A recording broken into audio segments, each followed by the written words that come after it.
1828 সালে রাশিয়ার এক অভিজাত পরিবারে জন্ম নেওয়া লেভ তলস্তয় ছিলেন বিশ্ব সাহিত্যের এক অবিস্মরণীয় নক্ষত্র। শৈশবেই মা বাবাকে হারিয়ে আত্মীয়দের কাছে বড় হওয়া এই লেখকের জীবন ছিল অত্যন্ত বৈচিত্র্যময়। তরুণ বয়সে তিনি কাজান বিশ্ববিদ্যালয়ে পড়াশোনা শুরু করলেও প্রাতিষ্ঠানিক নিয়মকানুনের প্রতি অনীহার কারণে ডিগ্রি শেষ না করেই গ্রামে ফিরে আসেন। পরবর্তীতে তিনি সেনাবাহিনীতে যোগ দেন এবং ককেশাস ও ক্রিমিয়ান যুদ্ধে অংশ নেন। যুদ্ধের এই ভয়াবহ অভিজ্ঞতা তার চিন্তাচেতনাকে গভীরভাবে নাড়া দেয়, যার প্রতিফলন দেখা যায় তার অমর সৃষ্টি ওয়ার অ্যান্ড পিস এবং আনা কারেনিনা র মতো মহাকাব্যিক উপন্যাসগুলোতে।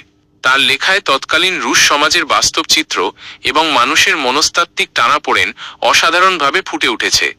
জীবনের মাঝামাঝি সময় তলস্তয় এক বিশাল আধ্যাত্মিক পরিবর্তনের মধ্য দিয়ে যান। তিনি জাগতিক বিলাসিতা ও আভিজাত্য ত্যাগ করে সাধারণ কৃষকদের মতো জীবনযাপন শুরু করেন। অহিংসা এবং সরল জীবনযাপনের প্রতি তার এই গভীর অনুরাগ পরবর্তীকালে মহাত্মা গান্ধীর মতো বিশ্ব নেতাদেরও অনুপ্রাণিত করেছিল। নিরামিষভোজী হওয়া এবং কায়িক পরিশ্রমের মাধ্যমে নিজের কাজ নিজে করা ছিল তার নতুন জীবন দর্শনের অংশ। জীবনের শেষ দিকে পারিবারিক ও আদর্শগত দ্বন্দ্বের কারণে তিনি ঘর ছাড়েন।